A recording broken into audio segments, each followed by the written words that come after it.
Today on Straight Talk Africa, the challenges of consolidating democracy in two West African nations of Nigeria and Senegal. That discussion is coming up next right here on Straight Talk Africa.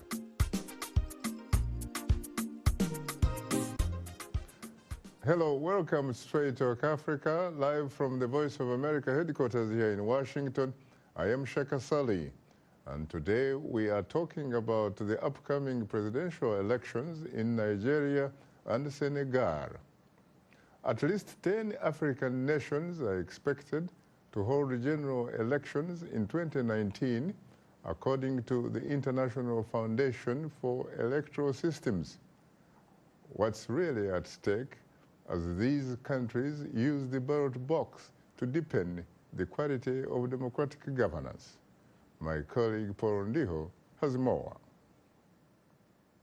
Tens of millions of people are expecting to vote in more than 10 African nations in 2019, according to the International Foundation for Electoral Systems, or IFES, a Washington, D.C.-based independent organization that supports citizens' right to participate in free and fair elections in more than 145 countries. Nigerian voters were scheduled to cast their ballots in the nation's presidential and parliamentary elections on February 16th. But just 5 hours prior to the polls opening, the country's Independent National Electoral Commission announced a one-week delay in the vote to Saturday, February 23rd. The commission blamed logistical difficulties, including problems in distribution of ballots and result sheets, as well as sabotage, after 3 fires at its offices in the last 2 weeks. We believe that ultimately this decision is good for our democracy and for our country.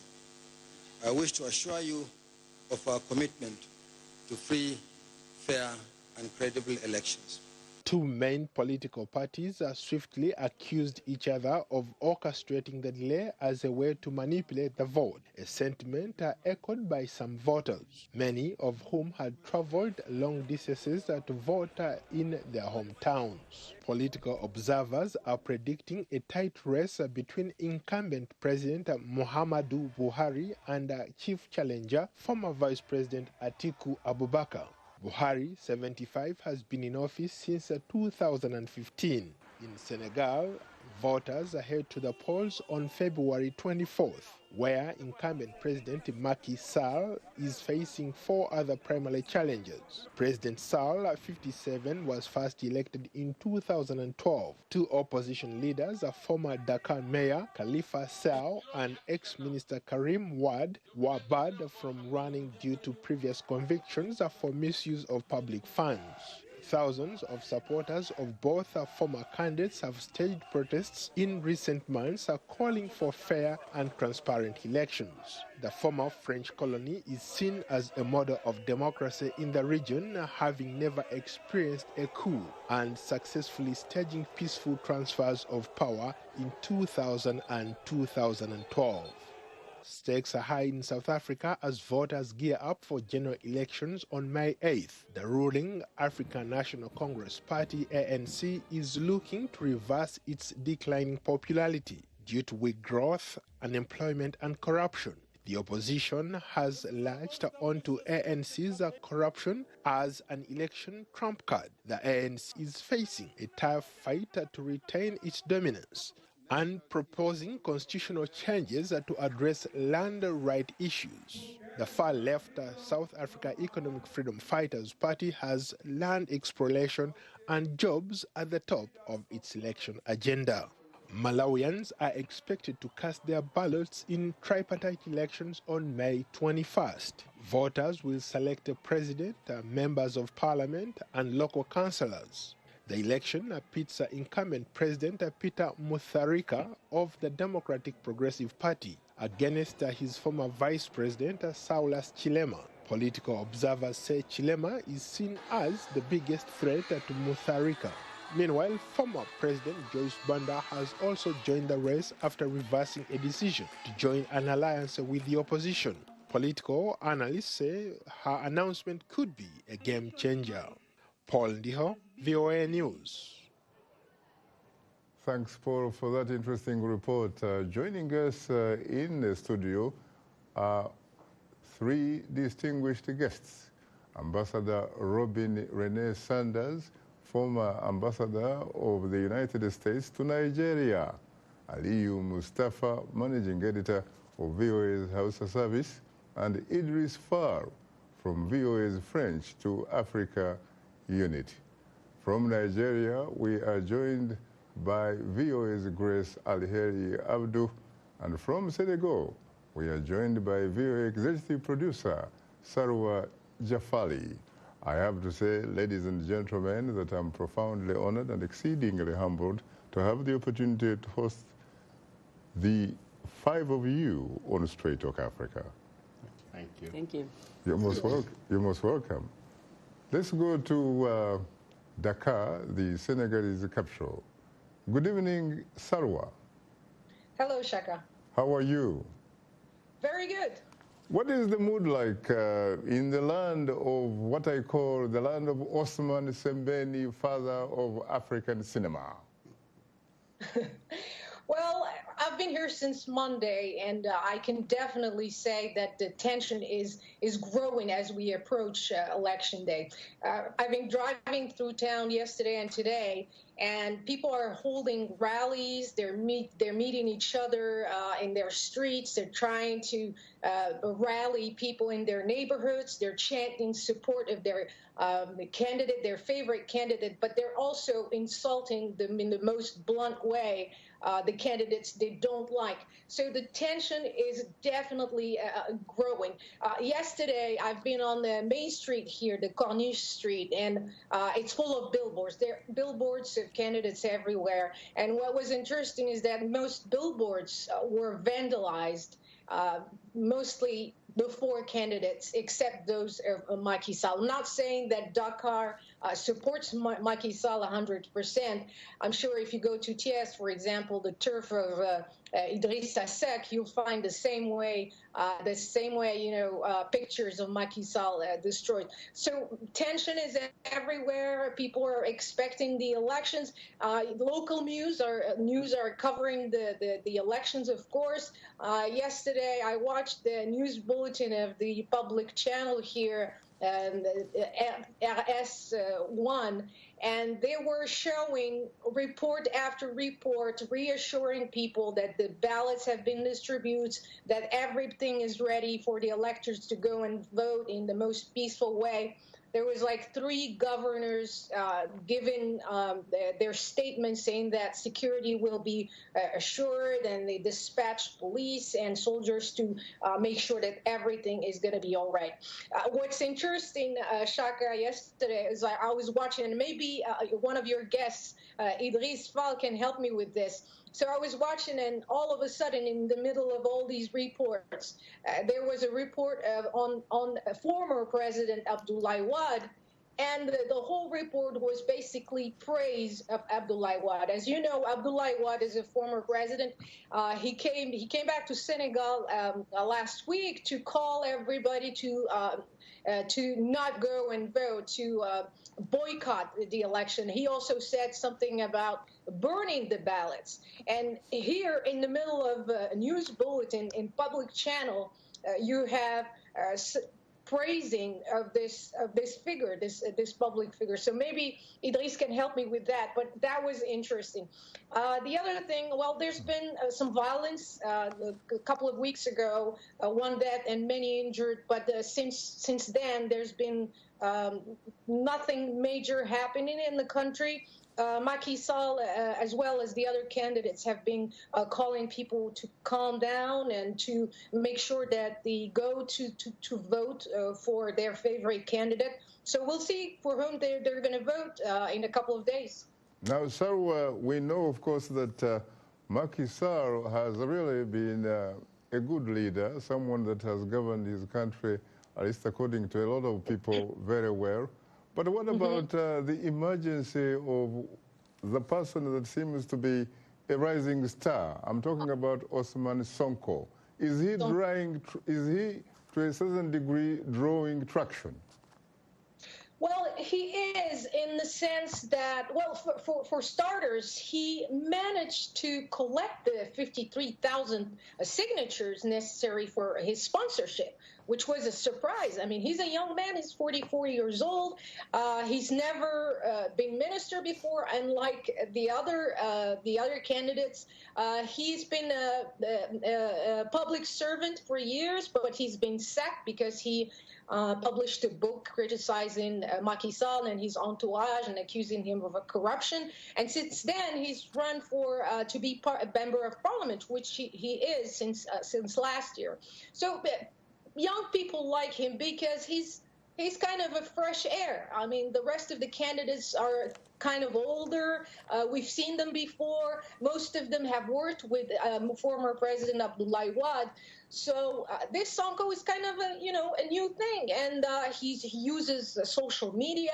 He's connected to what's going on. Don't forget that I think like more than 80% of Senegal's population is under 40 years old. So people want change. So these young people, they want to see new faces. I can't say for sure that he's going to win this election. Nobody knows. And as you know, polls are forbidden during this period of time. But let me remind you of this survey that's been done by public, private, organization, Senegalese organization in November that gave Macky Sall 45% chance of winning. After him, there's Idrissa and then Souleymane Sonko. I see.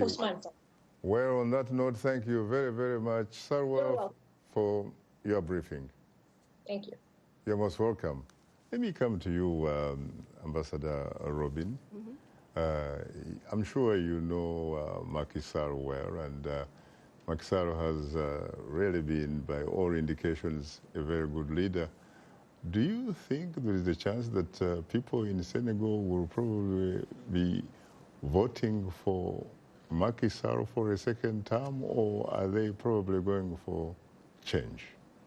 I think that, I don't presuppose what voters are going to do because everything on the ground will drive how voters are going to determine who they're going to support.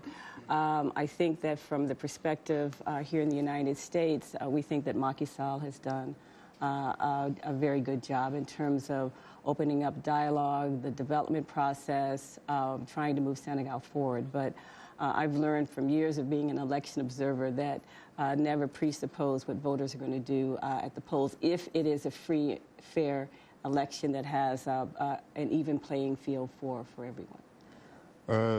Let me come to you, Aliyu Mustapha. You've had, of course, Salwa on the ground. Do you get the sense that people in Senegal are going to be voting for issues, or are they in fact going to be voting for personalities? I agree with Ambassador Sanders. Elections are terribly unpredictable. It's also dangerous to actually predict what can happen because it might not happen. Senegal is one of those African countries that have enjoyed relative peace and stability compared to other countries on the continent. You know that. And every time a leader is able to keep the country together and maintain peace and order, he gets credit for that. And but it doesn't mean that that's our opinion over here. We don't know what the people in Senegal are thinking or saying, but politics is a system where people differ in their opinions and perceptions. No matter how good a leader is or what good work they are doing, it's always likely that somebody somewhere is seeing something different. It's like trying to assure someone it's daylight and somebody insists it's nighttime. So, but given the fact that this current leader has been able to do well economically and socially, from our perspective, it's likely that he might prevail, but it's not a guarantee. I see. It is far. You come from Senegal. Yes. Senegal is a great country. It used to have a founding president, Leopold Sédar Senghor, a man who was one of the fathers of negritude. Yes. A man who was an artist to boot, and in fact at one time he was rumored to probably at one time who could have won a Nobel Prize for Literature.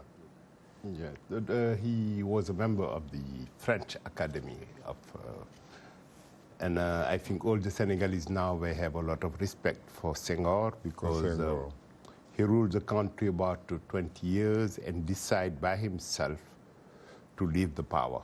And he was, by the way, if I recall correctly, the chief grammarian of the French Parliament. Absolutely. During and, colonialism. I think during the Second World War, him, Aimé Césaire, Léon Gontard Damas, they contributed to bring respect of the black people there. They were fight. Yes, it did. And of course, besides that, I think Senegalese, they respect him a lot because he contributed to open the democracy, because it's through him he decided to install multipartism in Senegal. You become with three parties, and then when he left power, the guy who replaced him, Abdu, come and open completely. The tallest president in the world. Yes, even taller than the basketball players. And Abdu opened all the who want to have, I think right now we have around 300 political parties.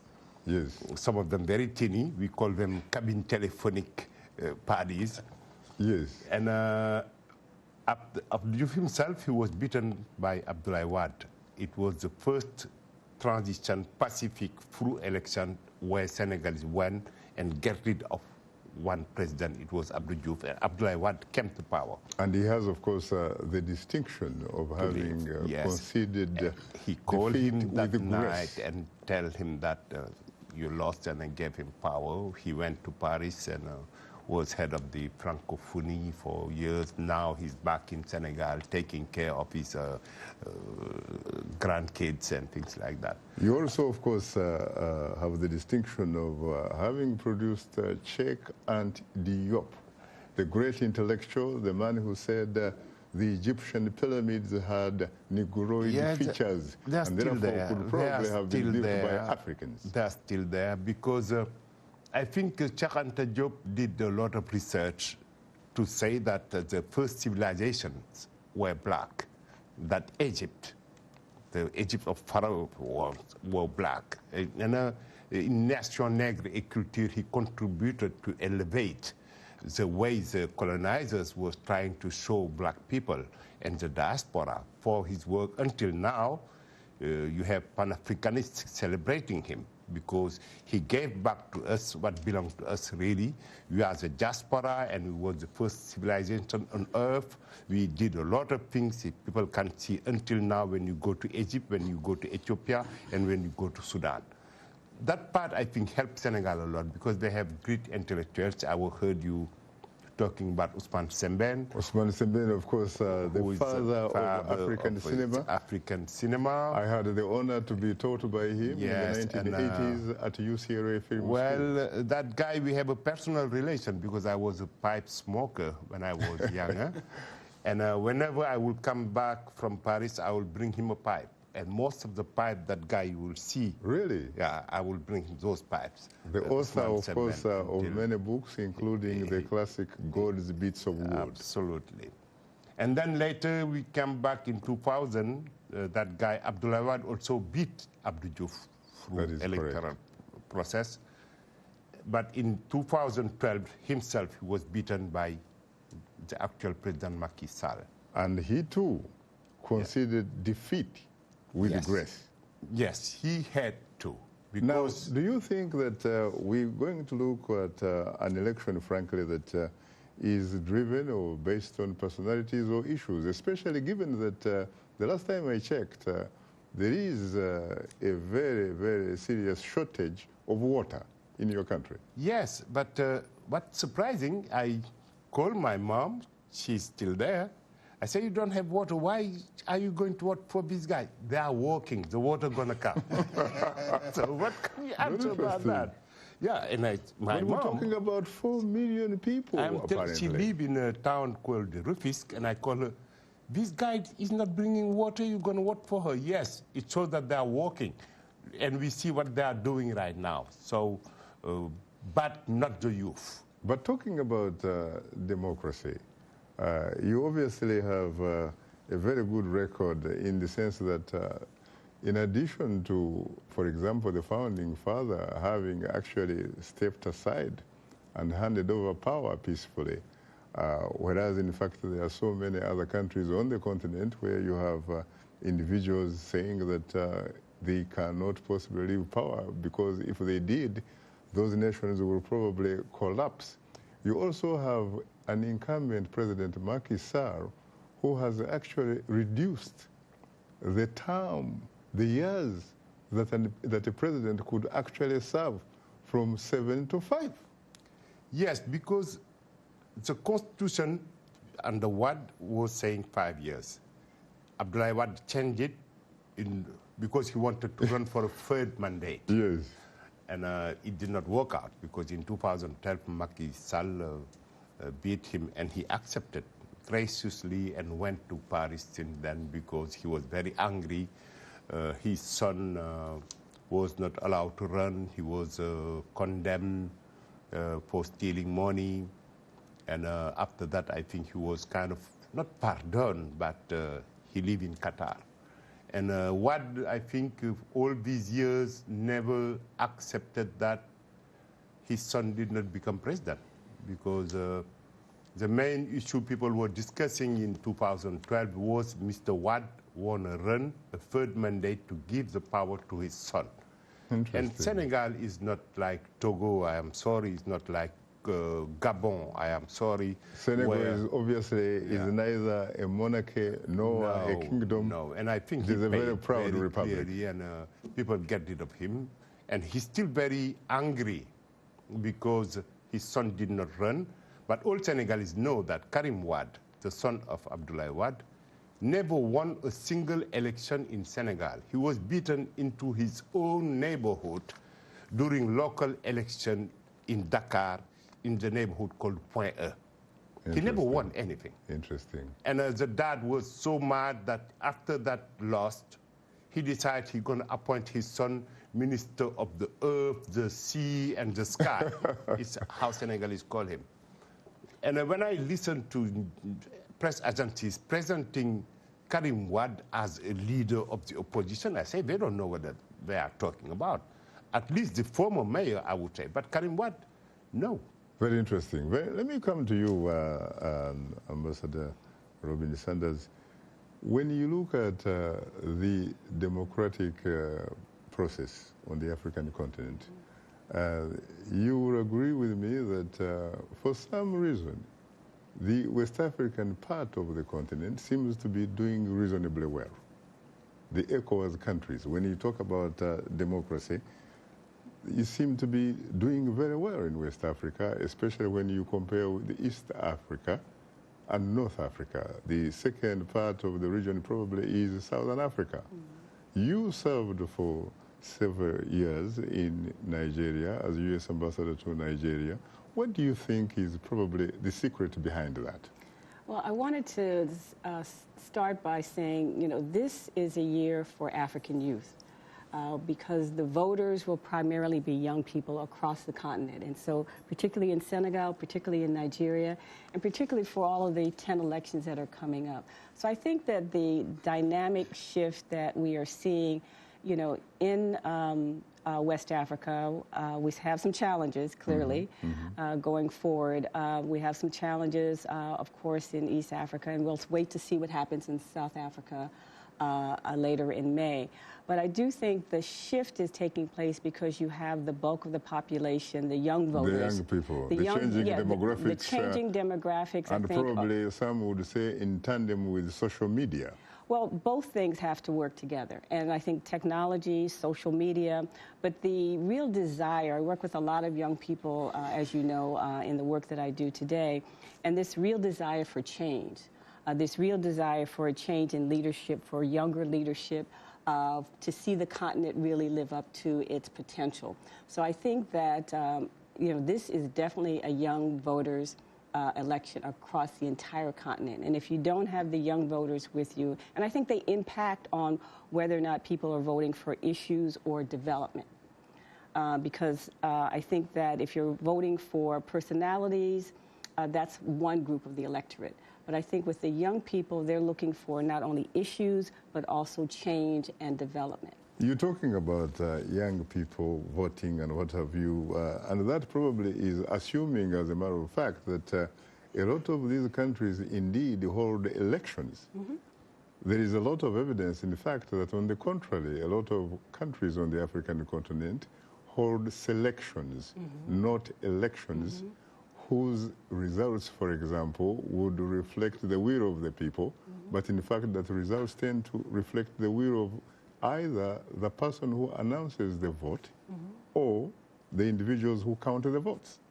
I think that you have to look at it country by country. I don't think that in this day and age the cookie-cutter approach works when you're looking at the continent. I do think you have to look at it country by country. Right now, you don't have the entire continent clearly having free, fair, and democratic elections. Okay, we know that. But I do think you need to look at it country by country. If I look at Ghana, for example, you know, hopefully Senegal will have a free and fair election. We know that there are challenges right now in Nigeria in terms of what's going to happen, but their 2015 election was deemed free and fair. So I do think that we have to look at it country by country, and we also have to look at, you know, what the challenges are per country. And we, as on the developing world side, really have to do our best to support the free, fair, and transparent processes, and really be supportive of those processes on the ground with stakeholders from the political parties, but certainly from civil society and certainly with voter education.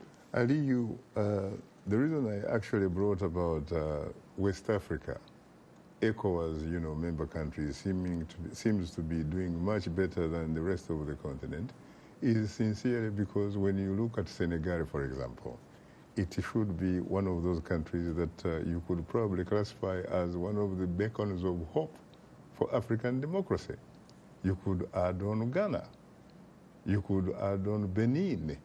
You could talk about other countries. Mm-hmm. When you go, on the other hand, you go to East Africa, it becomes very, very difficult for you even to get a single country. You can go, of course, Southern Africa. You have South Africa itself. You have Botswana. You have Namibia. You have a very good democratic record. When you go to Central Africa, it will be very difficult for you to actually even come up with probably one country. You go to North Africa, it is pretty much the same story. What is the secret behind West Africa in terms of democracy, really? Well, first of all, I think it's interesting that Senegal and Nigeria are having an election almost at the same time, but I think somebody needs to settle an argument between these two countries about jollof rice. Well, it wasn't supposed to be like that. It's only because something that was not supposed to happen happened in the land of the ogres, Nigeria. But we have to settle the jollof rice issue at some point. But coming back to your question, I think we are watching a changing trend in Africa, on the continent generally. First of all, our leaders are getting a little bit younger than they used to be. I think with the... Your leaders are getting younger than they used to be? Well, let me come. I know some of them are still very old. You're talking about President Muhammadu Buhari. Hold on. Let me You're talking about one of the key contenders, Atiku Abubakar, in Nigeria. Okay. These two leaders in Nigeria have so much else, so much more in common. First of all, they are both Muslims. They are both from the north. They are both in their 70s. Atiku is 72, Buhari is 76. So if you consider, right from when Robert Mugabe stepped down or was forced to step down, somebody a little bit younger than him took over. Really? Well, isn't he younger than Mugabe? Yes, younger than Mugabe, but relatively in the same league, really, because you can't possibly call Mr. Mnangagwa a young Turk. Shaka, the point I'm trying to bring is the role youth play in our political systems these days. The advent of social media, the ability of the world to learn, to know things much faster than it used to. Even the systems of campaigns have changed tremendously over the years.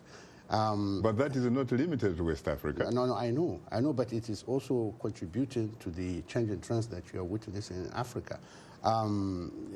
Africa has certain common factors tying it to each other, but they are not really alike.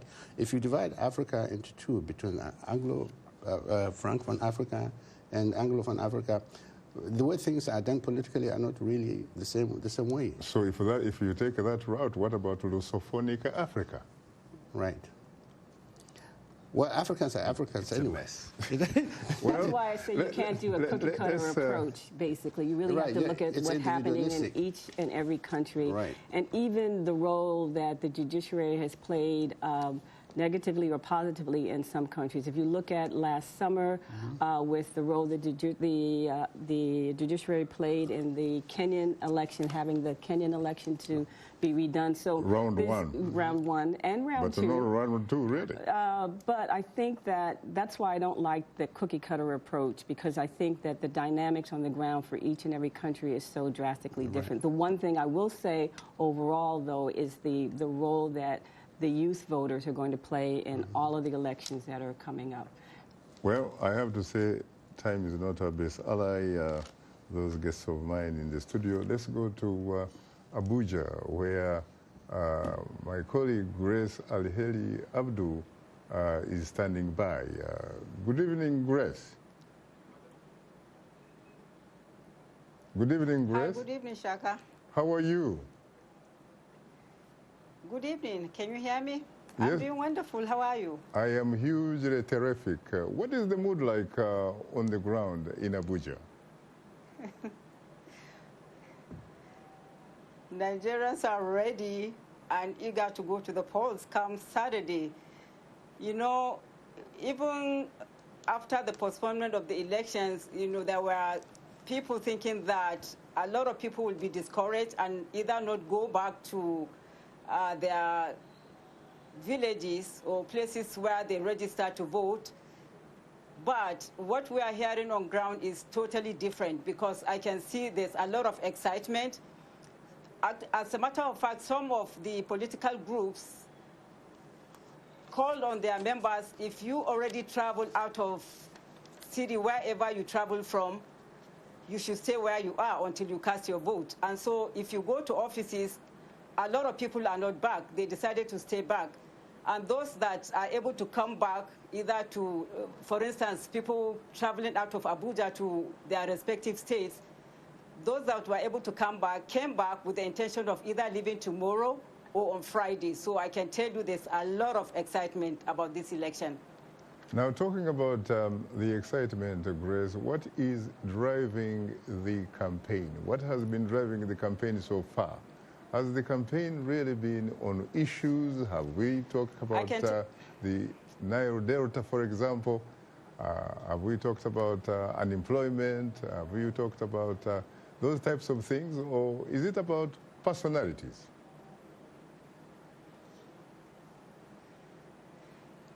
I don't know whether to call it about personality or issues, but I can tell you, for one, I have seen a lot of young people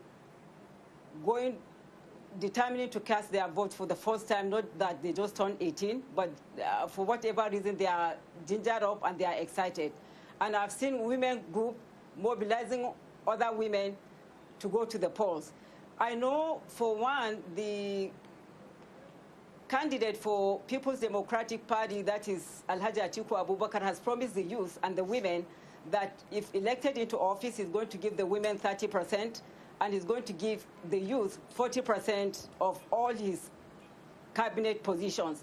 So I don't know whether for those that are supporting PDP, whether that is their driving force. But you know, President Muhammadu Buhari has been campaigning, one, on the intention to fight corruption, secondly, to boost economy, thirdly, to address the security problems. So I can tell you, both parties, the supporters of both parties are very, very gingered up, and they are doing everything possible to see that their candidate win the day. What about the fact that President Muhammadu Buhari 4 years ago promised, among other things, that he was going to clean the Niger Delta. And the last time I checked, nothing really much has happened in the Niger Delta. Is that something that people are talking about? I think for the most part, for those that are supporting the PDP candidate, Atiku Abubakar, for the most part, that is their driving force, saying that President Muhammadu Buhari had made many promises that he is yet to fulfill. Talking about security, they are saying they are still facing security challenges. Talking about unemployment, they are saying they are worse off. Talking about poverty level, they are still talking about that. So those that are really supporting Atiku Abubakar, that is what they are holding on to say that President Muhammadu Buhari made so many promises that he is yet to fulfill. Now, when you talk to people, and especially the young people that you are talking about, and the women that you alluded to, what do they seem to say they will be voting for? Would they be voting, for example, for more of the same, or would they in fact be going to vote for change? Well, for the young people and the women that I have talked to, as a matter of fact, VOA also hosted 3 different town halls. One for the youth, one for the women, and then we had one that we combined all stakeholders. For them, they are still saying, the women particularly are still saying that they are even worse off today than they were 4 years ago.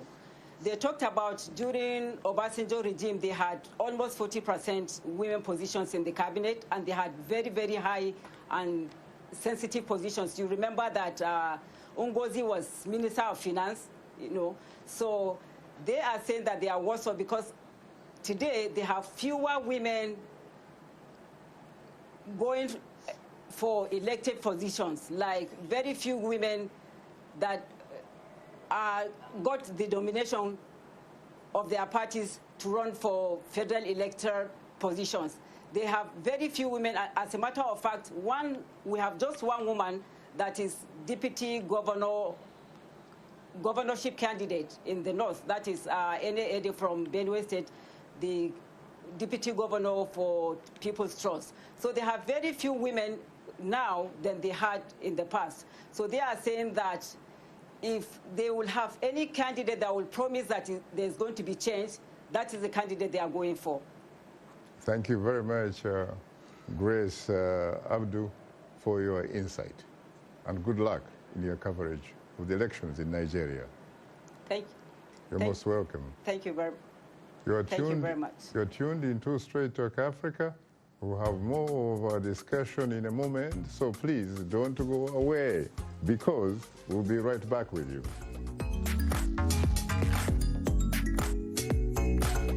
On Our Voices, we're talking about the news and issues you're talking about, sharing stories of development and growth across Africa, around the world, and in our lives. Topics that inform, empower, and change the rules. It's time for Our Voices with me, Haiti Adams Fitzpatrick, and Hadiza Kiari, and Ayan Bior, and Orion Itangi Shaka. It's time for Our Voices.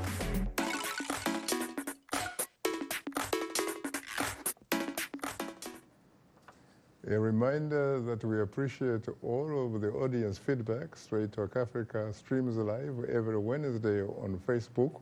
Now let's look at what's on tap for next week's program.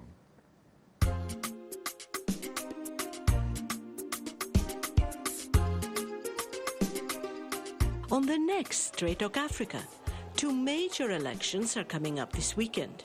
On Saturday, Nigerian voters head to the polls to elect a president and a National Assembly. On Sunday, Senegalese voters cast their ballots in a presidential election. An in-depth discussion on the Nigerian and Senegalese elections on the next Straight Talk Africa. Today, we are discussing the upcoming presidential elections in Nigeria and Senegal.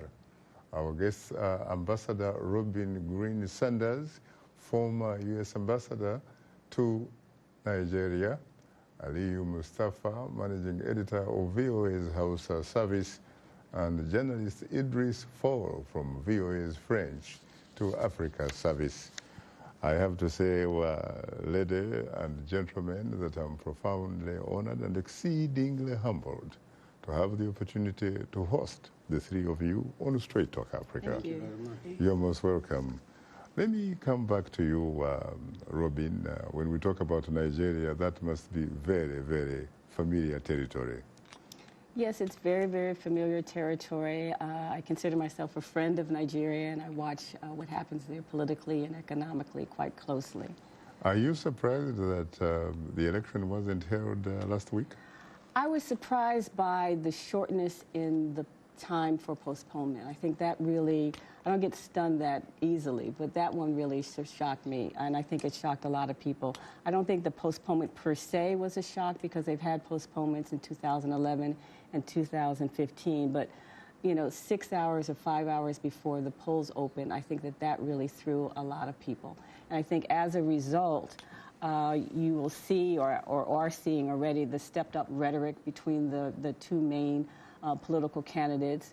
You have some people that are worried about the credibility, or rather the credibility threshold is even higher now because you have the postponement. You've got the economic impact on the country. I've heard figures of half a day's GDP was lost, which is about $1.5 billion. You've got the challenge of getting voters back. I was really glad to hear your report from the field.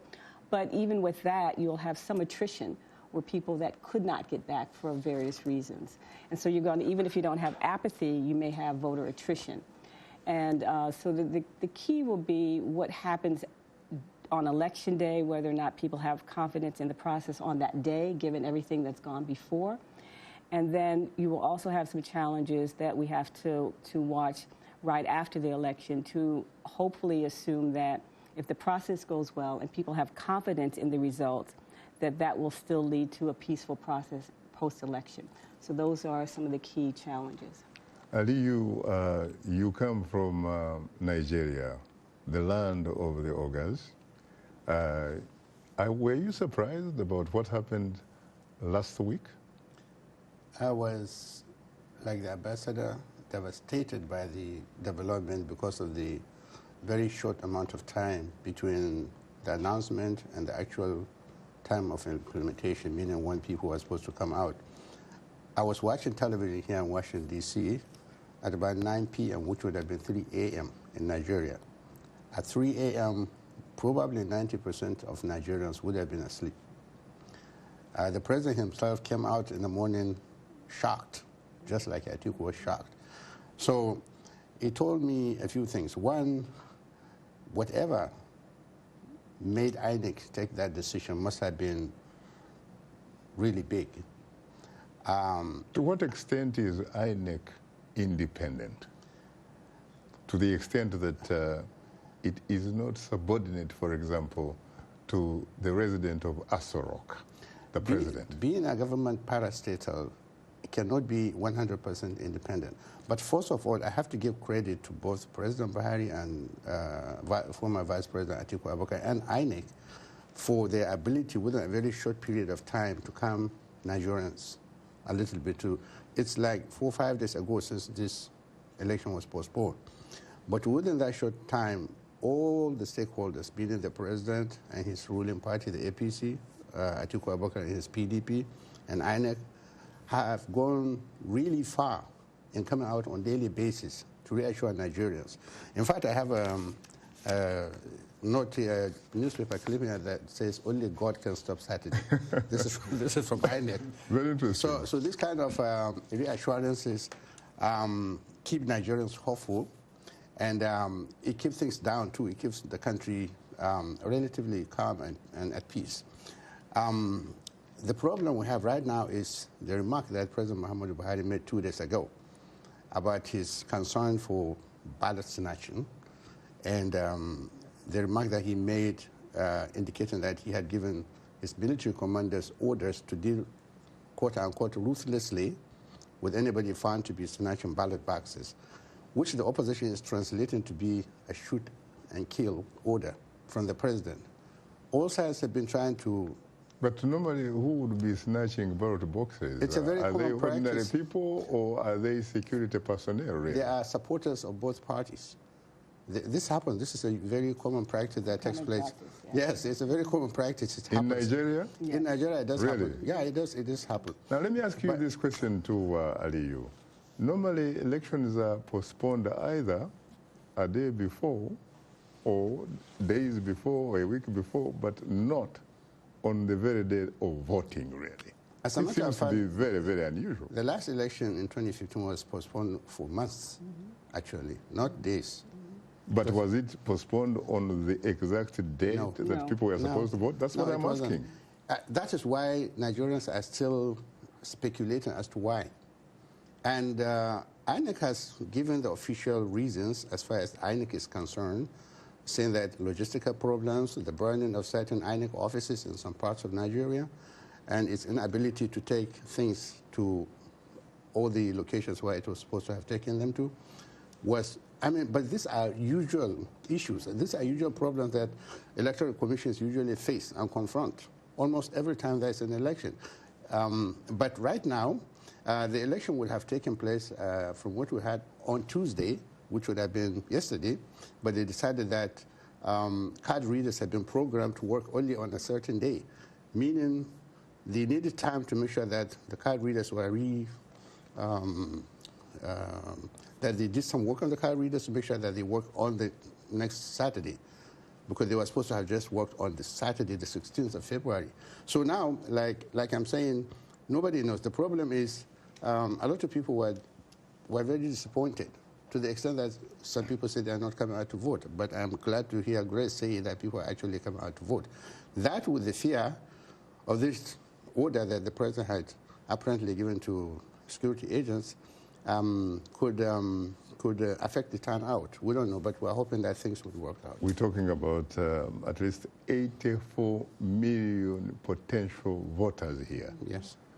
What do you think was behind the incredible efforts of the INEC and the previous chairman? We're talking about Professor Alheri. Mm-hmm. What happened? Well, I think that you bring up a very interesting point. My team and I worked with INEC, and so has every U.S. ambassador in the donor community and the Nigerian stakeholders. And a lot of time and effort and support for INEC has been there, helping INEC move forward over the last decade. Mm-hmm. And so what worries me, though, right now is that some of that confidence in INEC has been eroded just a bit. And the question is, can they regain it sufficiently enough for people to be comfortable with the outcome on Saturday? I'm hoping that Nigerians will, they're resilient. I never count Nigerians out on anything, and so I'm hoping that it will be peaceful. You'll have a respective amount of voters who turn out. You're right, 84 million voters, but 42 million of them are young people. Mm. And we talked about the young voter issue earlier. And then the whole challenge of reconfiguring 180,000 card readers, the whole issue of the election materials moving back from the central bank, back out and being distributed back out into field. All that has to happen between now and Saturday, before Saturday, actually.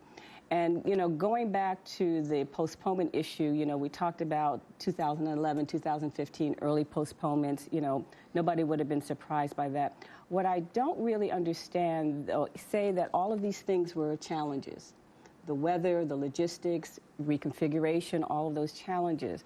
What I don't understand is, did anybody take in voter outreach in that timing process? Because there would be no way at 5 hours before an election that you could reach 84 million registered voters to let them know the election has been postponed. So when they do their after action, they have to look at that kind of thing. Mm-hmm. But I do worry that as I said, I don't count Nigerians out. I'm counting on the elections being credible and fair, but I also realize that now the threshold for INEC has been moved up a bit because of this last-minute postponement. It is for... I'm sorry. The chairman of INEC was just out today reassuring people that the logistical problems they had last week had been generally overcome. They assuring that most materials, electoral material or election-related materials have already been delivered to most parts of Nigeria. So that part of the problem appears to have been resolved. The other part is to get people to come out to vote. I'm not sure on that because they also said weather was a factor. And if you live in Nigeria and you live in the north, I've been to every state in Nigeria more than 4 or 5 times. This is always the weather in Nigeria. It doesn't change. It's always going to be in the north. It's always going to be dusty and stormy and with dust storms. And so I heard that all of the materials have not yet been moved back. But the troops under Professor Alheri Jega must have probably had pretty much the same conditions, really. Yeah, I think nobody is saying that the 5 hours postponement was comfortable. Nobody's saying that. Everybody was disappointed by that because you would think that the things that they listed, they saw early enough that they could have even done a week ahead postponement. So I don't think anybody's arguing that fact. But I think we've got to go past that. That's happened. We've got to look at what happens this coming Saturday. You remember, Aliyu, that even 4 years ago in Abuja, in the Tallying Center, I remember that drama. You remember Orubebe? Yes, I remember the drama, yes. He nearly caused problems. He almost did, but Jega was calm. Yes. Jega remained calm and stood his ground and things were just worked out. Like the ambassador says, this is what Buhari himself was saying. He said, I cannot understand how you could have problems on the day the elections are supposed to hold when you have had all this time and you have been given all the resources available that you had asked for. You have all the staffing, all the logistical material that you need, and yet you have reasons to postpone the election. See, every time you have an election postponed in a place like Nigeria, people start thinking, is it just logistical or is it something else? Yes. So that is what creates tension around the country with voters. And I tell you, Nigerian supporters of both parties are very, very emotional and very strong in their belief in the systems. Aliyu, there is an American saying that if it isn't broken, you don't fix it. You don't fix it, right? Any particular reason, sincerely, why we are not talking about Professor Alheri Jega here? Well, people always remember Alheri Jega has placed himself in history of Nigerian political system because of the way he handled the elections back in 2015. He also was under tremendous amount of pressure on numerous times, to do this or that. Every faction of the political divide wants you to do things differently. Right now, the ruling party chairman is accusing INEC of siding with Atiku, and Atiku is accusing INEC of siding with APC. So everybody, INEC is right in the middle of this situation, and that is what normally happens. But I think the difference between Jega and Mahmoud Yakubu is that both of them are, Jega was, an academician, so is this guy also. Right. But I have to tell you that both of them have really tried to remain steadfast, under the circumstances. Idrissa, let me ask you a question. This is a general question, really, that pretty much it talks about holding elections in Africa, elections that are considered really to be free, fair, credible, and verifiable. What do you really think needs to be done in order for that to happen, so that the average person in Africa, really, the average voter, has confidence in their institutions, that the institutions, at the end of the day, will deliver, and they will deliver something that reflects the will of the people? If I take example of Senegal, I think we don't say it that much, but the transparency of the process and then the media. Because in Senegal, I remember when Abdu lost the power in 2000, the day of the elections, whatever result was published in the local bureau, local radios, everybody has the right to put it on the air and publish it. Before the end even of the counting, by only listening to the radios, you knew what was the real result in Washington, D.C., in Arlington, everywhere. There was transparency. And that, you don't have it even in Congo. We just changed government last week in DRC, Democratic Republic of. It is said that it is only the Electoral Commission, radios, TVs don't have the right to publish the result coming out of the bureau of vote, local vote. And I don't see that also in the country of Mr. Sassou Nguesso, where she was ambassador.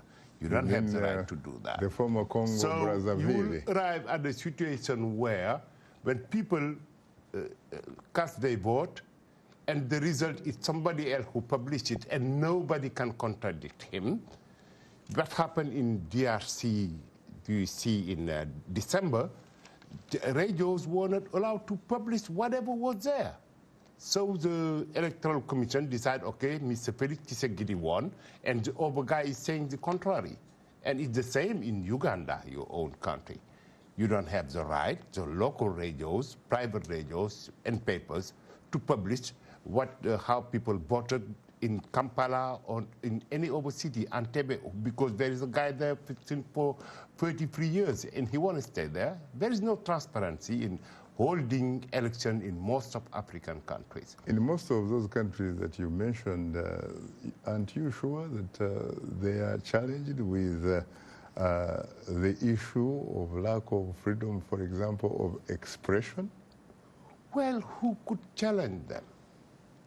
What do you mean, who could challenge them? Who is challenging Mr.